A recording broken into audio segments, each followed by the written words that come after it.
one of the things that we do talk about quite a bit in the reviews, and it's something we're going to wrap up on tonight, and it's great that Jules is here. And again, to explain, Jules is in the field, not only as a calibrator of consumer displays, but Jules also calibrates a lot of professional displays in studios and TV programs and all that kind of thing when they're shooting them and so on. All the monitors are calibrated by Jules to the industry standards and so on. So one of the things that keeps popping up in the reviews that people are maybe curious about, Jules, because it's a control that they should never touch if it's on their TV without a meter and software and the knowledge and how to use it. And that's a color management system. So explain to me, well, you don't have to explain to me, I know what a color management, but explain to the listeners and viewers out there what a color management system is and what it aims to do.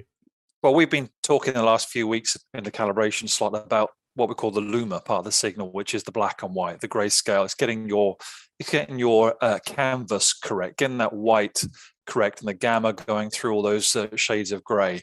And ideally, we should have a display that is able there on the top of that to be able to present its colors accurately once you've fixed that. And on a grading monitor, that is very often the case. You get your white, you get your gamma, grayscale, bish, bash, bosh, all the colors are perfect. It's brilliant because the internal processing is fantastic, quality of the components, etc.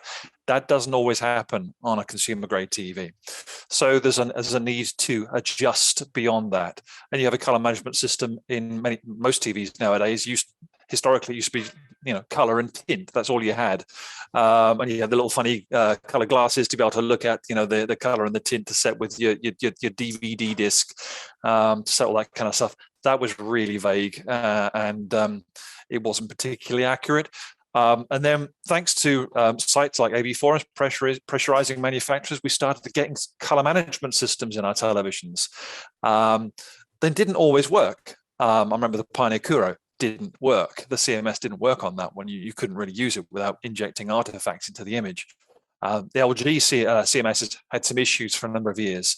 So, just because the CMS is in a TV doesn't necessarily it works properly, and you have to know what you're dealing with. As you say, there's no value to sort of messing around with it unless you have the instruments to measure what's happening as you're adjusting usually the hue, the saturation, the luminance of any particular given color.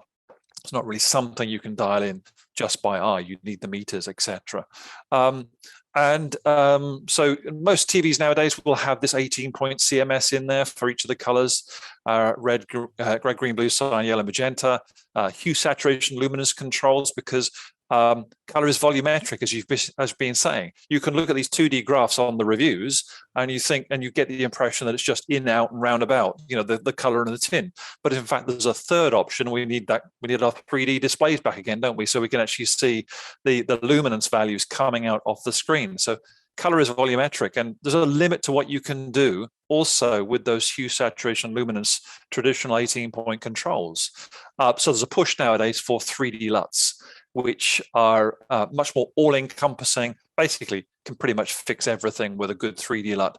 And LG TVs actually support that 3D LUT calibration within the display itself. And it's something that it features very much also in post-production studios. I'm doing an ASO monitor down at a VFX house in London on Monday, and that'll be a 3D LUT calibration there as well. So 3D LUTs is the killer color calibration feature that some TVs have now, and certainly things like Lumigens and things like that have them as well. So just without getting too technical, maybe for the audience, but what is a LUT? It's a lookup table. So basically, it's an input value and then some output values. So it allows you, when you calibrate with a 3D LUT, to measure a display volumetrically, and so you can take into account a lack of linearity. I can never say this right. I mean, Ed said it earlier properly. Linearity.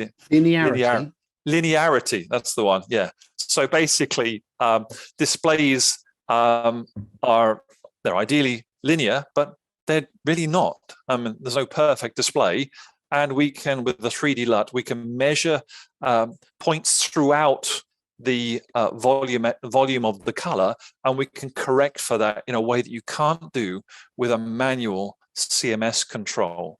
So 3D 3D LUTs are very much the sort of the gold standard of color calibration nowadays, particularly in post-production studios where color accuracy is absolutely vital.